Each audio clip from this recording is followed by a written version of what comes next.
and welcome to another edition of Midweek Moment with the Crenshaws. I am Sanchez Crenshaw, and as always, I'm joined by my best friend, my bestie, my BFF, the Selena Kyle to my Bruce Wayne. What is going on, everybody? What is going on? I am Angela Crenshaw. What is going That's on, my family? How you guys doing out That's my wife, there? What is going on? What's going on, babe? How are you today? I am great. Thank you very much. As great as I'm going to be. You doing well? Doing well? I'm doing well. I'm doing something. You doing something? I'm doing something. So you gonna housekeep? Yeah, I guess I kind of should. And we got to thank the people for hanging in with us because we didn't do Friday. Yeah, we didn't do Friday session. Yeah, so for our first-time listeners, for our returning listeners, We love you guys. we consider you family. Yes, you are. Whether this is your first time listening to us or whether you've been with us since the very first episode, we consider you family, so we thank you for being a part of this journey. Yes. However you're listening to us, whether it's on iTunes, whether it's on Podbean, whether it's on Spotify, whether it's on Google Play Music, or if you're listening from our website at www.thecrenshawcorner.com, we just thank you so much for being a part of what we're doing. So much. We received a lot of great feedback over the weekend. If you follow us, you know that we did not release an episode Friday like we normally do. Typically, you can find us every Wednesday with the midweek moment. Yeah. And then every Friday with a full episode of Crenshaw Corner. This past Friday, we did not release an episode. We sent out a message as far as why we were not going to. And family, as always, you guys were very supportive. You stood there with us, and we thank you for that. We do consider ourselves an interactive podcast. What that means is that you can find us on the socials. We're on Facebook, we're on Twitter, we're on Instagram, all in the Crenshaw Corner. And then we also have an email address. It's that's the web address. Email address is thecrenshawcorner@gmail.com. Once again, thecrenshawcorner@gmail.com. And we love to hear from you. Yeah, we love you guys. You know, we had to take a moment to just kind of sit back and just breathe. You know, just it's a lot going on. In the world, you know, with Mr. Floyd, what happened, the murder of Mr. Floyd, and we just really we had nothing to say, basically. We're kind of speechless. No, we were speechless. We were speechless, and we still are, even though I might say, hey, I'm great, but we are still speechless, but we are still going to forge forward. Pressing on and continue to fight a good fight because we're not giving up. No, that's what we won't. We won't do is the one thing that we will never do, no matter how bleak it may seem, we will never lose hope. Yeah, and that's what we are. Doesn't mean we don't get angry. We don't get. I mean, I was talking to Sanchez earlier, and I was just asking him. I was like, you know, like right now, everybody's mental capacity, you know, is like right now everybody's at capacity and overflowing capacity right now. Yeah, their mental stability is shaky. Yeah. And I'm going to be honest. And for a minute there, my mental stability was a little bit shaky. Was it? You know, heck yeah. I went through a lot. I thought maybe because I was being quiet, and if anybody knows me being quiet is a whole lot. Yeah. Because I don't know how to do that. It got so bad that I had pain in my neck and in my shoulder. I recall. You know, because it was so stress related. And so I had to find a way. I was like, I can't allow this to consume me, because if it consumes me and bog me down, then I won't be able to fight a good fight. Then I won't be able to speak out. So I had to be very careful. My mind would go in places that it just shouldn't have went. And I just wanted to, you know, I had to find a way to come out of the hole. Now, here's my question. Yeah. I'm curious with hearing it. And of course, you know, I knew there was a difference in you. You know, I'm with you every day. I knew there was a difference. I knew there was a heaviness about you. And I'm curious because you are the most centered person I know. You know, if this was a old Chinese movie, an old Kung Fu flick, Yeah, okay. you know, you would be the ancient one in the village. I don't know how to take the ancient one, but go ahead. I don't mean age-wise. Okay, but I'm saying go ahead. You would be that wise one in the village that, you know, the master sensei that everyone would come to, you know, when their chi is off or they're feeling unbalanced. Right. So with everything that's going on, and like you said, you named off kind of where you were and how you've been. So how did you get yourself back to balanced, back to stable, back to a good mental health. What did you do? I had a couple of things that I did, which I started doing was watching the Cosby Show. Yes, I loved. I watch. See, Chase Crenshaw, sir. Oh, I'm sorry. I love that theme song. It's one of the best theme songs ever. I started watching the Cosby Show. I started reading. I started anything that I could do that would keep my mind strong, because for this fight that we're about to go in this world, you need a strong mind. And I did not want, I could see myself slipping. I could see myself getting angry. I could see myself not being happy. So I was trying to find things like the Cosby Show, A Different World. What's it about the Cosby Show? First of all, just because you know what, just a happy black family doing their thing. Right. You know what I'm saying? Just doing their thing and being crazy and living life, you know. And I think that is what I needed for the time that I was in, just to remind me, you know, of who we are, how resilient we are, how powerful we are, how amazing that we are.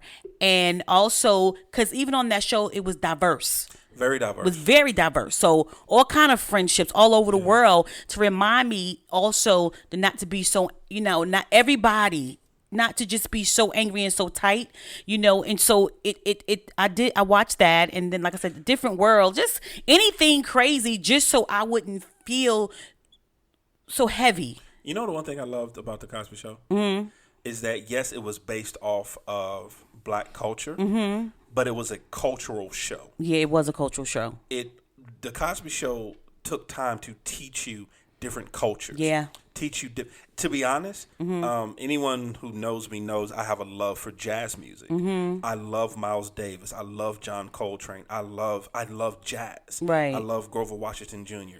I got my love of jazz from watching the Cosby Show. That's where I got my love of jazz from, because the music they played, the culture. It was always a lesson about a different culture, about acceptance of another culture, about learning another culture. Right. That's actually where I started wanting to learn about cultures and learn about how other people thought, how other people lived. Right. I got that from there, so I can understand what drew you in to that, especially during this time, because, like you said, you have to find something to glean and hold on to. Yeah. What I've been doing, to be honest, I've been going back. I'm kind of like you. Right. I've been going back to old cartoons. Okay. And maybe that's a little childish. I don't care. Right. Who gonna check me on it? Who gonna check you, boo? But I've been going back to old cartoons. I've been going back to a simpler time for me. Right. Is what I've been doing. Right. And you know, because I went back to the days of watching Saturday morning cartoons, a big bowl of cereal. As my mother used to say, a big Jeffro bowl of cereal. For those who know Jeffro, Beverly Hillbillies, Google it. You'll be all right. It'll bless your heart. So a big Jeffro bowl of cereal, laying on my floor, watching cartoons, and just being in that moment. So that's one of the things I've kind of been doing. So I can understand that. Yeah, because you know what? I think that the anger that I was feeling was poisoning me. Right. Where my neck was hurting, my shoulder was hurting. And I say this because I have so many girlfriends who have called me who have had anxiety attacks since this has happened, felt very depressed, felt very down. And we talked about what is it that we can do, because I had to keep myself from scrolling through social media. Yeah. I want to be informed, absolutely, and I want to know what's going on, and I'm on the front lines. I'm not concerning myself. I don't have to prove that to anybody, but if I don't have any sanity, if I don't have anything to hold me together, I can't help anybody. And that's where I started moving, saying, let me come up off that for a minute. Let me take a break. Let me gather my thoughts. Let me stop poisoning myself with this anger and hate, so that I am productive as a woman of God, as a woman, and as a black woman, you know? And so I had to figure out a way, what was I going to do, because so many of my girlfriends was going down, as you call, the rabbit hole. Yeah. And they had to literally, like, I've got to get off social media. I've got to stop, because I'm becoming a dangerous place. I'm becoming a weapon. Yeah, because even in times of war, they give soldiers R&R. Right. They give them time away. Yeah. They give them a leave to go to recharge, to step away. Yeah. Because if you're not careful, you come desensitized. Yeah. To what's going on. Yeah. And that's a very dangerous place to be. So because I found myself doing that as well. Yeah. You know, like you said, we jokingly talk about it all the time, going down that rabbit Right. hole, which in some situations can be entirely joyful and entirely fun. Yeah. Because, you know, I've been that one. I'm not proud of it, but I've been that one that went down the rabbit hole of cat videos. Mm-hmm. Okay, I'm sorry. What? It's so many different cat videos on like Instagram Not gonna do this. and Don't, YouTube. You should have kept that one to yourself because I didn't even know that. But yeah, I've been that person before. Right. But I've also been that person that found one post, that found another post, that found another post, and by the time I come out the rabbit hole, Right. I'm anxious, I'm angry, Yeah. I can't sleep, I'm sad, and so you're hitting it right on the head. You have to be very careful of what you're absorbing. Yeah, you have to be careful and choose where you want your energy to go, because I want to be effective in this time. There's so many people who have asked us to speak and say, "Hey, you know, I'm not African American. I don't know what people go through as people of color. Talk to me, help me, you know, show me, you know, and that's the thing. So, but if I'm poisoning myself with so much anger and hate, and I don't want that to spill over to someone that hasn't done anything to me, who genuinely wants to know what can they do, you know, want to know what can they do, you know, educating them, you know, because we want to educate them so they can educate their grandmama and mama, aunts and uncles who may be racist, you know, and because we have a responsibility when we have a platform. We have a responsibility even if we don't have a platform, even if we don't have a mic. As people, we have a responsibility. Yeah, whether you have a microphone in front of you or not, you have the responsibility to, it's an old saying of each one teach one. Yeah, and this is a each one teach one. You know, I think one of the things that I saw on the socials, as you call them, was the Amish in California were protesting, singing and protesting, had Mr. Floyd's name on and said that Black Lives Matter. Yeah. People who don't even want to be bothered with like nobody. They don't society at all. They could feel they will like, no, educate me. I'm here for you. Yeah. Let's stand together. You know, but I wouldn't be able to see that if I continue to let all the anger, rage, stress, I wouldn't be able to receive it. It was like as if I was walking around for a few days. I don't know if anybody else felt like this, like I was holding my breath. Yeah. And seriously. Just for a second, if anyone listening to us, if you're not familiar with the Amish culture, do a little research. Yeah. Yes. They are a tight-knit group. Yes, they are. They don't deal with modern society. They are their own community. They are their own thing. And for them to recognize that something's wrong was powerful. So, if, like I said, to fully understand what we're talking about for that particular part, if you're not familiar with Amish, just do a Google search and understand how they're built, and you will understand what we're talking about. Yeah. So when I decided to go back to the socials, I would only go to see what areas were protesting, right? What whoever was speaking had to say, what they were pouring into the people. You know what I'm saying? Getting us together, because I needed that, because it is very easy to be angry. It is this is a situation where, or to be desensitized, like you said. Which is also very dangerous. Which is very dangerous, because then nothing matters. Right. You know, no one matters. And I think that, so for when we stepped away that Friday, you know, I'm saying we're not going to do anything. Because literally, to be honest with you guys, we sat in our recording session. We just sat and we had nothing. And literally nothing, guys. Nothing. I looked at my wife. My wife looked at me. And we both kind of at the same time said, I don't want to do this. I don't want to do this. We don't want to do it, and we both, and I think we went to bed. We did. Actually, I think we literally just went to bed. I did the video of apologizing to the family, kind of let them know what was going on. Yeah. And then we took it to bed. We called it a day, and we took it to bed. The one thing, I'm sorry, go ahead. No, go ahead, baby. You're fine. No, I was going to say the one thing to kind of stand on the vein of mental health and mental breaks. The one thing I've done though is that in the midst of everything, I'm forcing myself to find joy. I am forcing myself to find something good To make you happy. to make me happy. Because the one thing about situations like this is that you have to force yourself to find something good. Yeah. Whether it's something personal for you, whether it's a family member, whether it's, in our case, we've mentioned it before, we've been blessed with a grandson. Yeah. So seeing his face or focusing on him or Yeah.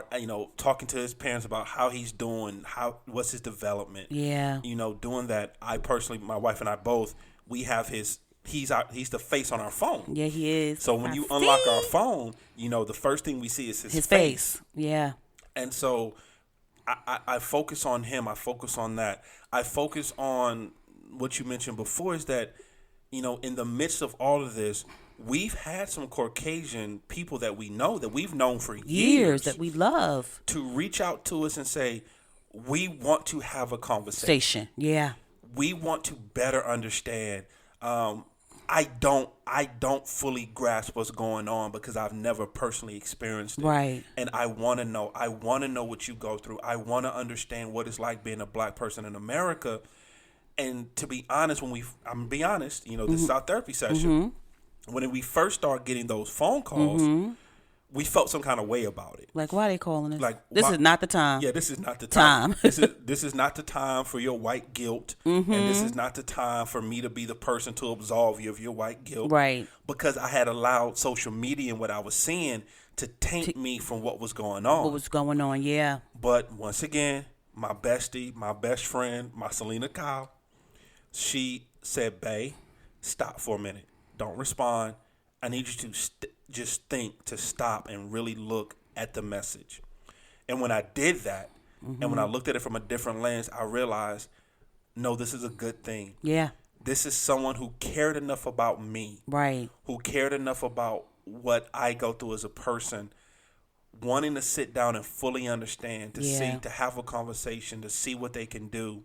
Right, exactly. And also, one thing you have to be careful of, you have to be careful. What's the old saying? Be careful what you ask God for. Right. Because all my life I've always been saying, well, I'm willing to sit down and talk to anybody. Yep, that's your favorite little. That's my favorite line. I can talk to anybody. I can talk to anybody. I'll sit down and talk to a Klansman if he's willing to have the conversation. God say, okay, well, let me test you and let me see. Yeah. Because now I got people wanting to sit down and have a conversation with you. Are you really willing to sit down and have a conversation? Are you really willing to have it? And what I love is the fact that the ones that are coming to us is not saying like, oh, I don't see. They're like, this is injustice. This is wrong.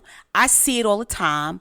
I'm fed up like you are, but I want to know what can I do. I don't want to come off, as a white man or a white woman, like you said, trying to, like fulfill my guilt, because that's not what I'm trying to do. I want to stand alongside of you and I want to fight. And so we had to make sure, because if we kept doing the road we were going down, we were poisoning ourselves. We were. We literally was poisoning ourselves. And we had to make a decision to go, Because it's not like us, because especially not my wife.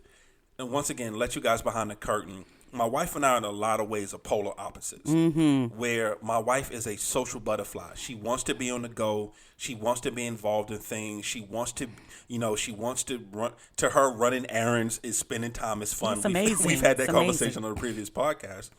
Where for me, I'm more of a homebody. I'm more stationary. But during this time, we found like neither one of us have wanted to do anything.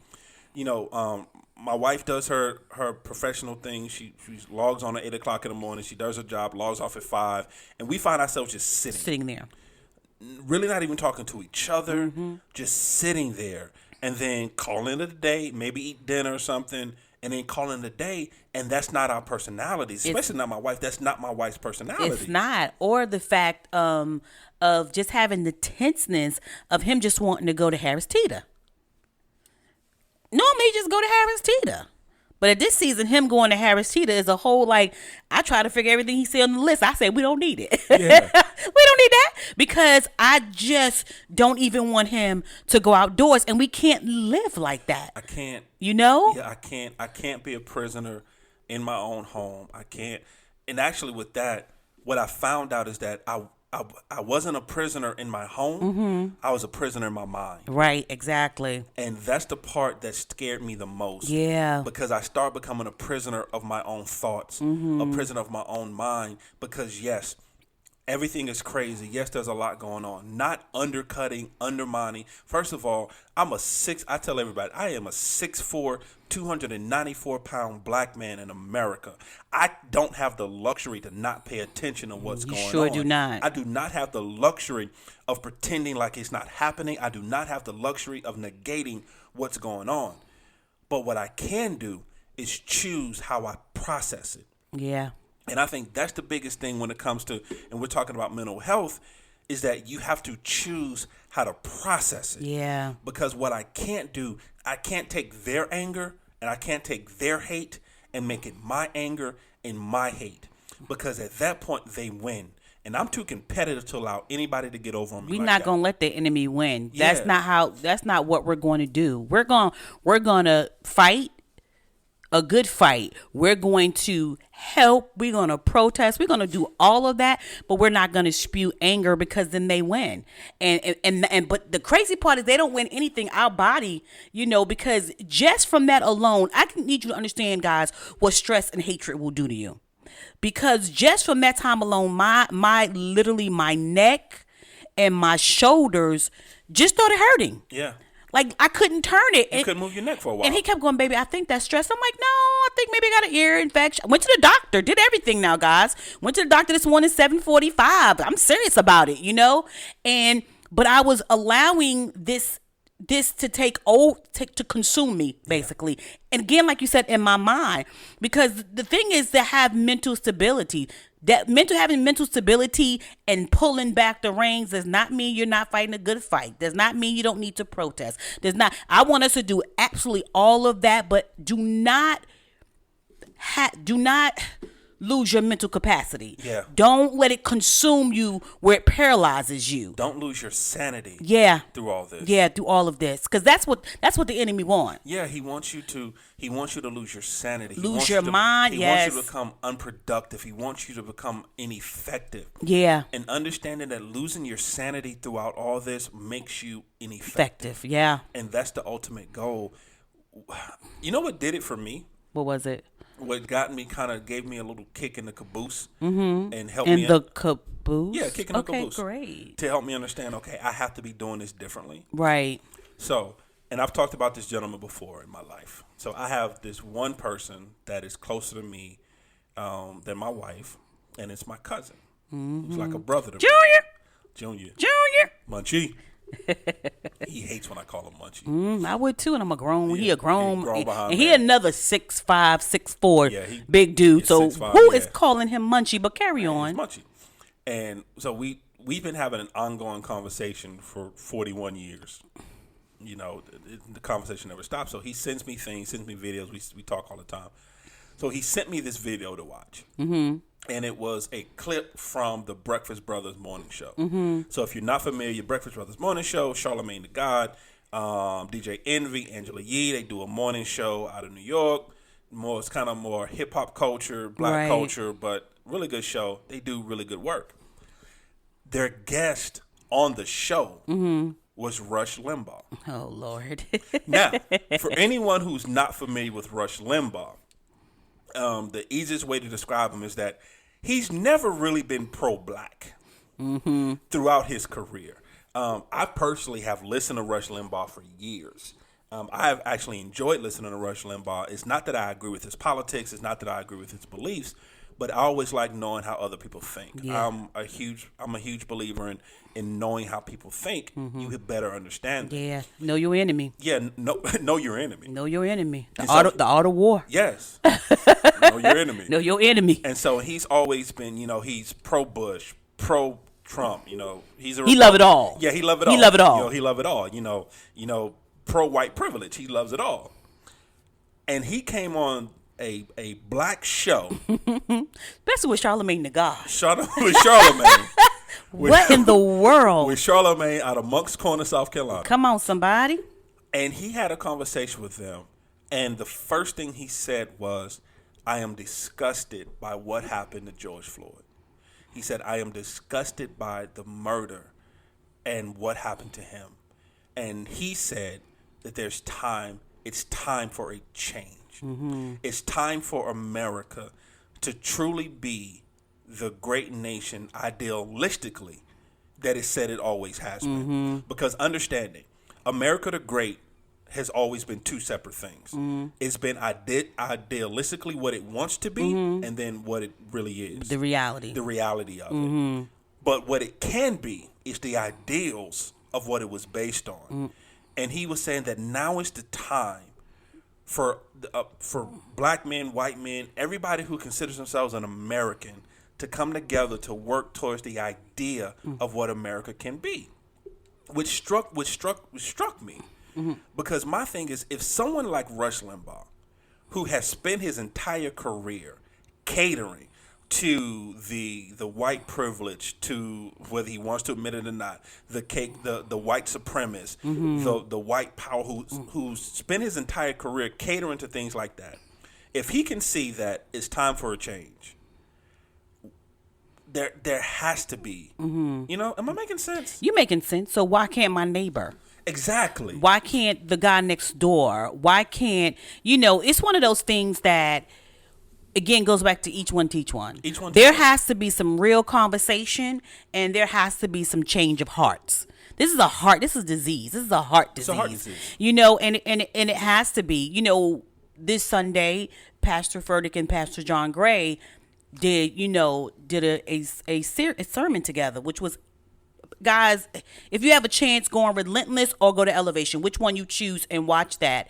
And one of the things that Pastor Furtick said, which was so amazing, he was like, guilt is not a strategy. Yes. Say it again. Guilt is not a strategy. He was saying, white people, Caucasian, non-African Americans, guilt is not a strategy. This is not the time to feel guilty. It's a time to move and have a strategy and stand together and stop the violence. Stop it all, you know? And it was one of those things, was like, whoa. So who am I to sit here and be angry and mad, making myself sick when I need to be strong enough to help and be a solution? Yeah. So that's when we say, get your mind right. As people say, stay woke. Yeah. Get your mind right. Get your full gear on.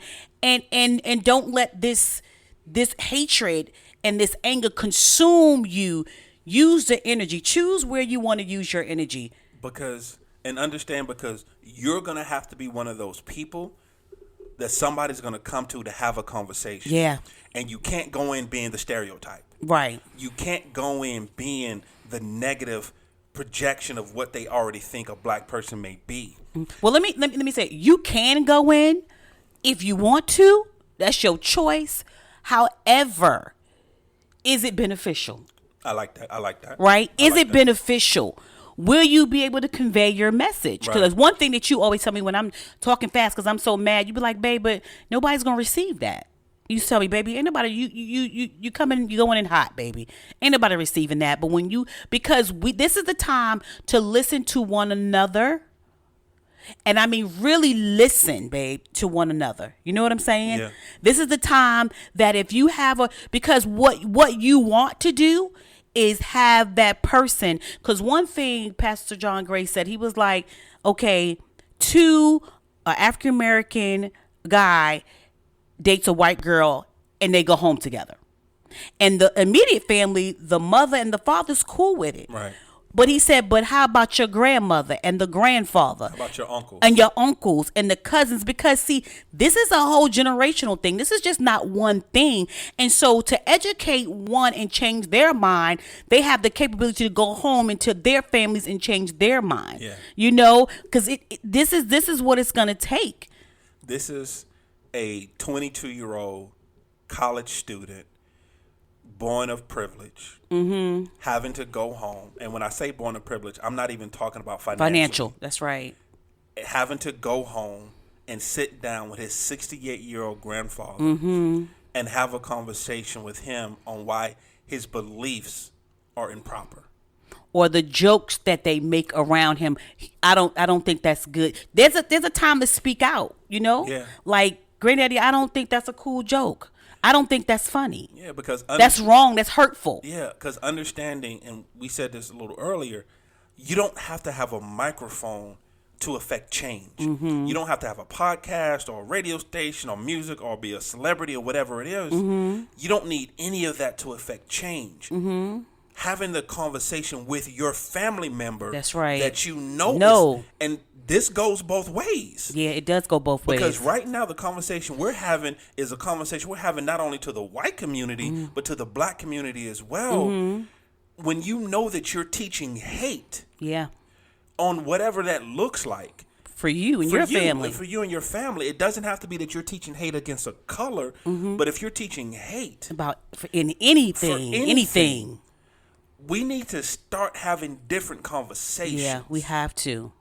Does that make sense? Yeah, it makes a lot of sense. We have to. We love you guys and we thank you. I mean, we've been just sitting, trying our best to come up out this rabbit hole, as Sanchez say, that we place ourselves in, for my neck to stop hurting and for me to stop hyperventilating every time he goes to Harris Teeter, and try to let him not go to the store, for him not to go down a rabbit hole and be angry and sad and mad and all of those things. It's real. That mental control is real, and we love you so much, and we're just asking you to remember you have a choice what you want to put and what you want to hear. You have a choice of what you want to say. You have a choice of where you want to put your energy. And right now, we need all of your energy to fight. Yeah. We need your energy to fight. In an effective way. And so we can end this. It may not happen overnight. It's one conversation, one protest, one situation, one person, one thing at one time. But what I do know for sure is we're going to win. Oh, yeah. Oh, we're going to win. I'm not even going to no. We're going to win, So you pray for us, family. We'll pray for you as we continue to move. Pray for the Floyd family and every family out there before and after him, because we need this. Enough is enough. Yeah. So, babe, what is your final thought? I just like what Pastor Furtick said. Guilt is not a strategy. We need a strategy. We need to come together and put a strategy together like a real army and in this. Right. I like How about that. you?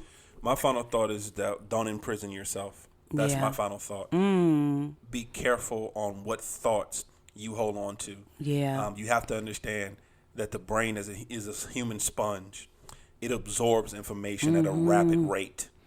So be careful of the information that you're allowing your brain to absorb, because if you're not careful, you will imprison yourself. So that will be my closing thought. Yeah. Guys, we love you guys. Well, family, we thank you. I hope we made some type of sense, or I don't know. Yeah, if it may be one that you have to listen to a couple of times. Try to figure out what. I know there's some nuggets in there Somewhere. Yeah, you may have to dig a little bit, but there's some nuggets in there. Yeah, but we love you guys so much. We love you. Once again, we thank you however you're listening to us, whether it's on iTunes, whether it's on Podbean, whether it's on Spotify, whether it's on Google Play Music, whether it's on our website at www.thecrenshawcorner.com. We thank you for following us on our social platforms. Yes. We're on Twitter. We tweet. Instagram. We tweet. We're on Facebook, all in the Crenshaw Corner. For the emails, keep having them come in. Keep Thank emailing you for the us emails. Thank you. The Crenshaw Corner at gmail.com. Once again, the email address is thecrenshawcorner@gmail.com. And family, welcome to our journey. We love you guys. Bye.